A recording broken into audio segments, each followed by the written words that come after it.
Auspicia este programa Servotec, fluidos de perforación, con capital y personal neuquinos. Sancor Seguros, Innovisión, Sociedad Anónima. Tercer bloque de programa, se está analizando la modificación de la ley de Compre Neuquino en la legislatura de Neuquén. Un comentario. Desde este programa buscamos apoyar y proteger a las empresas de la región, a todas las empresas que operan en la región. Ahora, creo que el proteccionismo no es la estrategia adecuada.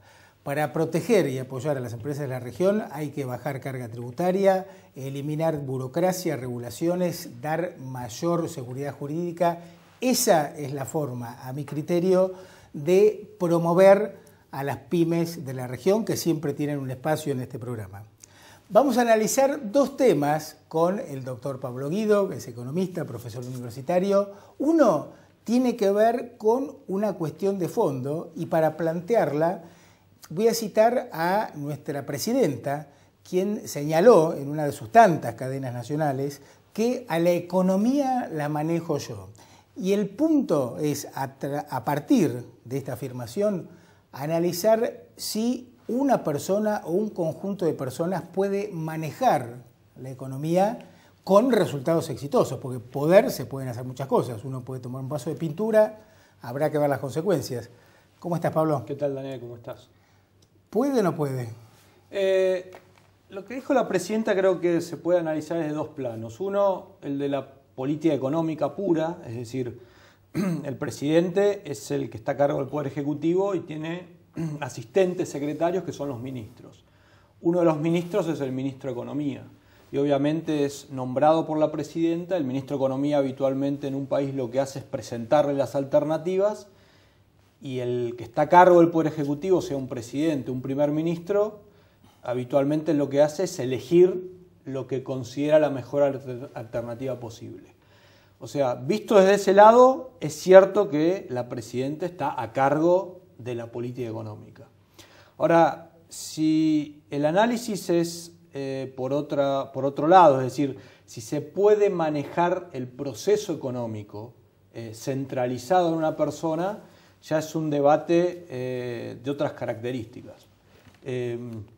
Este debate se dio a principios en los años 30, 40, el siglo pasado, siglo XX, entre básicamente la posición socialista, que es la que creía que la planificación centralizada en un comité podía tomar las decisiones, y por otro lado, los que decían que no, por las razones que voy a decir ahora. Es decir, pensemos que cuando hablamos del proceso económico estamos diciendo qué es lo que tenemos que producir, cuándo, cómo, dónde, etc. ¿Con qué recursos? ¿Con qué recursos? Entonces ahí viene el problema. ¿Por qué? Porque en sociedades tan complejas como las nuestras, de millones de personas, estas decisiones no son fáciles de tomar. Imaginémonos si todos los neuquinos nos levantáramos todas las mañanas a decidir esto en una plaza pública. Es decir, ¿qué vamos a hacer? ¿Cuánto vamos a hacer? ¿Cómo? ¿Dónde? Etcétera. Es imposible hacerlo. Sí, claro. Uno cuando va a un supermercado ahí puede ver la cantidad de decisiones que hay que tomar para que esos productos estén allí. Entonces, si la planificación se va a resolver en un comité, estamos dejando de tener en cuenta lo que se llama toda la información del mercado. ¿Qué significa? Hay gente que está demandando ciertas cosas en cierto tiempo, en ciertas cantidades y hecha de cierta manera. Y eso no lo sabe el que toma decisiones en un comité centralizado. ¿Sí? Es imposible. Claro, entonces, Hayek planteaba que el conocimiento está disperso en la sociedad. Es decir, como ese conocimiento está disperso, el ejemplo que yo siempre doy en las clases es el siguiente. El señor que está vendiendo diarios en la esquina, el famoso canillita, solo él sabe que en esa esquina vende más diarios que en la esquina siguiente.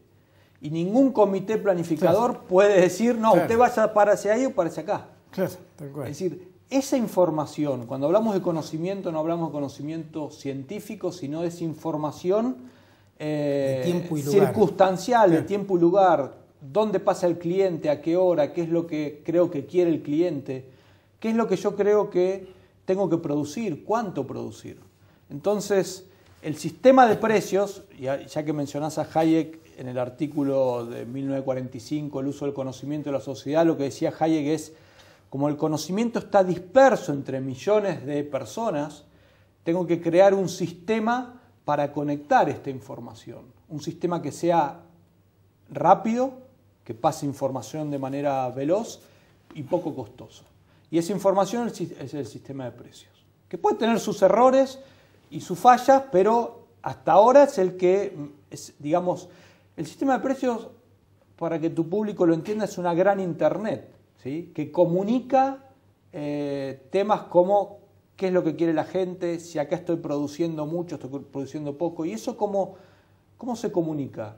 A través del sistema de ganancias y pérdidas, ¿sí? Si a vos no te ve nadie en la televisión, tus auspiciantes no te van a poner dinero y por lo tanto vas a tener que o reestructurar el programa o cerrar. Claro. Y esto le pasa a cualquier empresario. Esto es interesante porque creo que no solo a nivel de la clase política y de los burócratas, sino una parte de la sociedad civil cree que el Estado tiene que tener un papel activo en la economía. Claro, lo que pasa es que cuando el Estado comienza, cuando un comité estatal, sea una persona o un grupo de personas, empieza a tomar decisiones económicas de estas que estamos mencionando, no estamos hablando de crear el marco jurídico, claro. Esto no, ¿sí? Las regulaciones que tienen que haber para saber qué es lo que, hasta dónde puedo ir, no estamos hablando de eso, sino tomar estas decisiones diarias, ¿sí? Cuando el Estado toma estas decisiones diarias, está desaprovechando toda esta información del mercado. Y es lo que vos mencionabas, es decir, imagínate que sobrevoláramos Neuquén todas las mañanas. Observaríamos un milagro. ¿Cuál es el milagro? Que ese proceso económico está generando, está posibilitando que la gente, por ejemplo, vaya al supermercado y encuentre lo que quiere. Bueno, en la Argentina ahora cada vez menos, pero en un país normal, la gente va al supermercado y encuentra lo que quiere comprar, ¿sí? Eso es un milagro económico, entre comillas, claro. ¿No? Es decir, ese es el sistema de precios que va haciendo que el camión repartidor de, no sé, leche vaya a determinado lugar y no a otro, ¿sí? Porque le conviene ir allá y no acá, porque sabe que la gente va a comprarle ahí y no en el otro lado. Entonces es muy importante que esta información sea canalizada a través de un sistema de información que hasta ahora es el sistema de precios. Claro. Y para eso el mercado tiene que funcionar lo más libre posible. Es decir, las personas tienen que actuar con libertad, ¿no? Porque el mercado son las personas. Exacto, las personas tienen que tener ese canal de información lo más limpio posible. Por ejemplo, cuando vos pones un control de precios, lo que haces es eliminar la información. Venezuela, un ejemplo. Un caso, si todos nos volviéramos vegetarianos, esa información debería ser rápidamente trasladable a la cadena de producción. ¿Qué significa? Que ya no conviene criar más vacas. Claro. Entonces, si la gente comienza a comprar menos carne en la góndola, el supermercadista se va a dar cuenta que ya no vende lo que vendía antes, le va a pedir menos carne al frigorífico y el frigorífico menos pedidos al criadero de vacas. Toda esta información que se traslada a través de un sistema de precios es vital para que no se sigan criando vacas y ahora que la gente se volvió vegetariana empiece a utilizar todo ese terreno para hacer tomate, lechugas, claro. Lo que sea. Claro. Un tema conceptual fundamental y creo que es importante para la educación económica, ¿no? Te llevo a un tema, sí, más de actualidad que tiene que ver con los desafíos del próximo gobernador. ¿Qué tendría que hacer para generar las condiciones para la inversión, para el crecimiento de la provincia?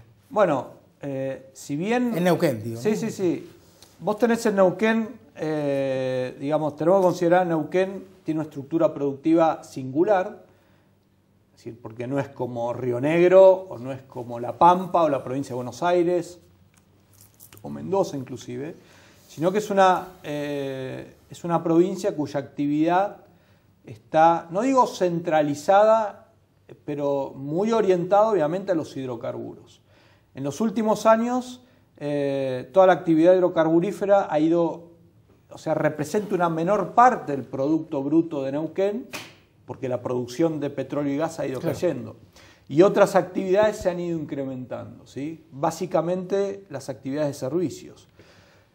Si uno ve el Producto Bruto Geográfico Neuquino, que es lo que se produce todos los años, el último dato del 2012 nos dice lo siguiente, que la principal actividad, el principal sector de Neuquén ha dejado de ser el hidrocarburífero, que antes se llevaba el 65-70% de la torta, de lo que se producía en Neuquén, y hoy el principal sector es el terciario, o sea, el de servicios.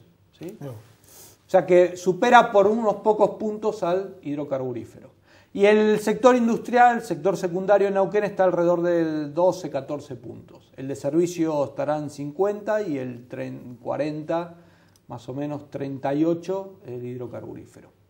Dicho esto, lo que debería hacer el próximo gobernador es tratar de generar el marco adecuado para que ese sector de petróleo y gas tome de nuevo vuelo. Porque, a ver, lo que ha sucedido en la última década ha sido nefasto para la provincia de Neuquén. La producción de petróleo cayó 50% y la de gas 25%. O sea, tu principal actividad produce menos. Producto de precios máximos. Producto de, sí. Básicamente, en gran parte. Control de precios, retenciones a las exportaciones, etc. Falta de estabilidad en las reglas de juego, etc. Entonces, la caída de producción no es una sorpresa. Yo diría que lo principal que tiene que hacer, la principal actividad del próximo gobernador es tratar de conseguir la mayor cantidad de inversiones posibles, sean nacionales o extranjeras, para venir a explotar la principal actividad de Neuquén. Hacemos un paréntesis y luego me gustaría analizar algunos datos de aumento de gasto público que me parecen preocupantes. Ya venimos.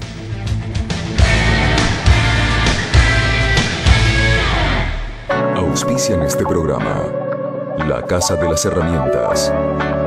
Tenemos amplia infraestructura y disponibilidad permanente del producto, porque la construcción no se detiene. Carlos Isla Sociedad Anónima. Estamos en casa.